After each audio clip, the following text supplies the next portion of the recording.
Incredibly proud of our guys. It was a classic rivalry game. Louisville, hats off to them. I mean, those guys are playing so hard right now, doing it shorthanded, and Pat is doing an unbelievable job coaching that group, and they got a ton of fight and a ton of heart and leadership and seniority, and they had guys making big plays and making shots, which they haven't done as much lately, and so they should be super proud.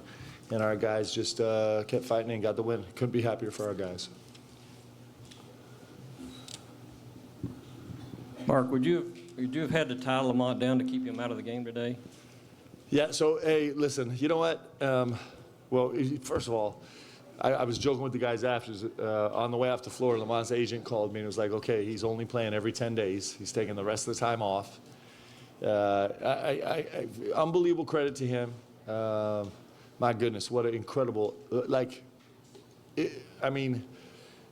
Lamont Butler just gave us one of the all-time greatest performances in the history of this super special game. Like, it's all-time. The numbers back it up.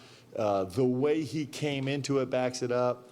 And you think about, when you go out and you're trying to recruit and our guys, our staff is so good and those guys identify a winner, then this is what you get from him, right? And I'm so proud of him, and I'm major credit. I've been, looking at my performance team side-eyed for the last 10 days. I'm telling you, this Brandon Wells is probably the best in the entire business. He's incredible, and for Randy to have limited access, but to be creative enough to keep Lamont in playing condition without him being able to set foot on this ankle for a week is really remarkable. We weren't proceeding with caution. We weren't just holding him out of gameplay because we wanted him to get a bunch of practice under belt. He really hasn't done anything. Everything has been auxiliary, and so we're just blessed at Kentucky to have two of the best guys in the whole business of doing it. And it's a real credit to Lamont, his heart. It's a real credit to Brandon and Randy, man. What an unbelievable team they were. So hats off to those guys. Michael Bennett with Just the Cats, right here. Yep. Back in October, your wife talked about an annoying mole in the backyard. How's it feel to beat that mole for the first time? Well, one mole down, one to go, guys. And that one in the backyard, a little more pesky. It is a problem. That is really frustrating, but we'll work on it. But listen, my guys know it, man. It's an honor to be a part of this this great game, and it's really special to be able to kind of put their name in the book and imprint it, and it had everything that you expect out of this game. It was pretty special. Mark, back here, the moments back here in cameras, the moments with Lamont out of the game, obviously those could be worrisome. They were tough, but they weren't bad. It seemed like, Andrew Carr got that big tip in right before the under-8 timeout. So they got timely buckets. But how do you feel about those moments? And you are going to have to deal with those moments when he's not in the game without Kerr. Well, the first time I checked him out, we turned it over in the backcourt for a layup. That wasn't great. But after that, listen, I haven't even looked at TP's minutes. TP played 6 minutes and 42 seconds. And they were probably like, 17-second stints, basically. He was great. He kind of kept it under control. He was really solid defensively, kind of had some makeup ability. The staff has worked really hard on kind of figuring out rotations about who we can have in the game when Lamont's out right now. And I thought guys were great. And so, it's important. I'm not sure if our design is to have Lamont playing 32 every night, but he did it tonight, and the other 8 worked. Mark, sometimes this rivalry has kind of been defined by some of the tension in it, skirmishes, that kind of stuff. But tonight, outside of the one little hubbub in front of the bench, it seemed like it was more defined by respect and, just playing at a high level. What do you attribute that to? Is it kind of the new chapter of the rivalry? Listen, I think that you have two veteran groups that are pretty focused on the way they compete the best, the way they give themselves the best chance to win, is to be laser focused on the job at hand and be super disciplined and about not letting the the emotion be a distracting factor, if that makes sense. And I was really proud of our guys. I mean, listen, you know, it wouldn't have been an appropriate game if you know, it was a tension-filled mosh pit down in front of their bench. That was probably the most fun part of the game, right? But I think you have two organizations right now that have insane amount of passion about winning and feel all of the joy and intensity and stress of this rivalry, but also are pretty good about being focused about what actually makes you play the best to give yourself the best chance to win. I really think both programs are probably in that space somewhere. Mark, another one for Lamont. Just how much does his mere presence kind of open things up for everybody else? Yeah. 3 other guys with 4 assists. I think Ortega had 3 assists. Yeah, it's really important, especially the way Louisville was playing us. I mean, they stayed really, really pushed out, and so him getting downhill to the rim was really important because when he got down there, there was a lot of space to operate, and he has such a terrific burst, man. He's got a really special burst. It matters. His ability to get downhill was really important. Mark, what is it about? It seems like Ortega has kind of a knack for closing games for you guys. I think he made 3 massive plays down the stretch. What is it about him? Yep. He, you know what? One of the great things about O is he's just in the moment. I think he's got a pretty great capacity of just being dialed into the moment and not spending a lot of time worried about the consequences or what might happen or what just did happen. He's pretty good at being present. He's actually really good at it. I got a story I want to tell, but I'm not sure if I should. Yeah, oh, you guys. So we had a really fun moment. You know, our guys are, you know, we're in this space, talk about, it just hit me because talk about being present.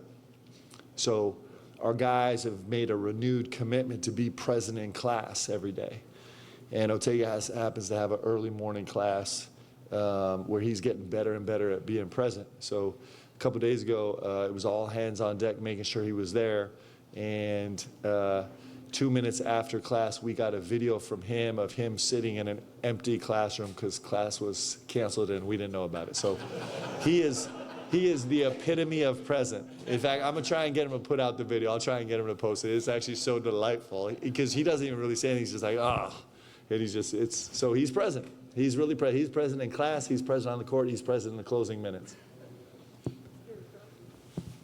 Coach, looks like you were talking about the rotation. You guys ended up playing Brandon Garrison 23 minutes opposed to Amari at 16 tonight.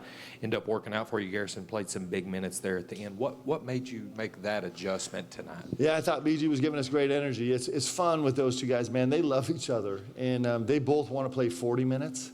They're both starving to play, and they both cheer for each other, and it's really a beautiful thing. Amari has been such an incredible big brother to BG. In fact, both of them, you know, so Amari, every time he throws a great pass, is running down the court doing eyes, and now BG's doing it. BG did it tonight. It's actually really fun, and so, you know, BG kind of had a good vibe out there, and both those guys, you know, were trying to manage their energy so they could kind of keep up, and I thought BG was terrific tonight. I thought he was really, really good. Mark, as you were pulling together all these disparate parts for the first time, when was it and what was it that made you think this is actually going to work? Well, I think it's been when I've seen the guys off the court actually more than on the court. I think we had a really good sense of off the court, of on the court, the guy's skill set. And we're still learning how to do it. Like tonight, it was just like, oh, there's so many moments where like our ceiling is so much higher than where we are right now in terms of the way we execute and understanding why we're doing it. We have so much growth we can do. But I think it was probably, there were a couple moments that I've talked about a lot where I saw during the summer guys going out of their way to really go be together. Andrew Carr is like the dad of the team, and he's been incredible. And Lamont Butler is like, takes care of each of these guys one by one. Like, I can't tell how many stories I've heard about someone's having a tough time, and all of a sudden Lamont shows up, and he's gone way out of his way to actually just reroute that person's day and the way he feels. And, we went on a service retreat to Eastern Kentucky, and the guys, there's a couple things I saw that I loved. One, it wasn't the guys' idea to go, do some reconstruction projects on some of these flooded out areas, but they went and it was a 2.5 day affair, but it's still 8 or 10 hours of work a day, and like there wasn't a single moment where anybody was hiding. Like the staff, we all just kind of finished that, and we were shaking our heads, and we're like, man, we didn't have anybody hiding. We never had anybody complaining. It was like the guys were like, it probably wasn't their favorite thing in the world to do, but they were like, hey, we're here, we're going to work, and we're going to work for 10 hours, and we're going to work for 10 hours tomorrow. And you see things like that. And then we had at the end of that, we had a devotional where the guys kind of each made one very specific commitment to the team out loud, just with only the team there. And you heard how thoughtful the guys were about what they were going to give to the team this year. And you see all these little moments like, oh, it was off the court stuff where I'm like, okay, we got a chance, man. We have some staying power and some resilience, and we have unbelievable young guys. Unbelievable. It's very cool. Good group. Mark here. Having played in this rivalry twice as a player and obviously watching it as a fan in the years since, what did it feel like to be the coach on the Kentucky sideline this time? It was fun. So can I be honest? You guys know I have a terrible memory, but so I actually was with Leanne yesterday, and it was last night as we're sitting there trying to figure, and so I looked up the 2 games that I actually played in, and the game my junior year we lost by 2 at Louisville, and when I saw it, I was like, wait, what? And then I remember, so I promise you, I remember now. It was like locked away. The bus ride home from Louisville, I was in a full-on, like, teary-eyed sweat last night. I had blocked it out of my memory. Like, I had, and all of a sudden it all come rushing back. Whew. I mean, it's like I'm starting to, like, sweat right now. You get locked in the bus with Coach P for an hour and a half after a 2-point loss against Louisville. Oh, I won't wish that on any of you, actually. I bet only half you guys would come out alive. I kid you not. And then our senior year, we kind of had a runaway win, but our Nate Schwacke and Jake Most. And our Billy Toombs, our like media and alumni team did something really cool that I thought was so special. I don't know if you've seen it, but they found 15 players, former players, and they had them each write a letter to our 15 current players about what this game means to them. And that probably says it better than I ever could. If you haven't seen it, take a look at it. It's really special to our guys, and I think it's what Kentucky basketball is, man. It's generation after generation being connected and understanding what it means. But those letters, I got a copy of each of them on my desk. They're really, really special to me, and I think they're special to our guys. And sometime, 5, 10, 15, 20 years from now, our guys are going to be writing letters to the next generation of players and keeping this connection going, and that's really special. It's super cool. So that's the good and the bad of my memories about Louisville. Thanks, guys. Appreciate y'all.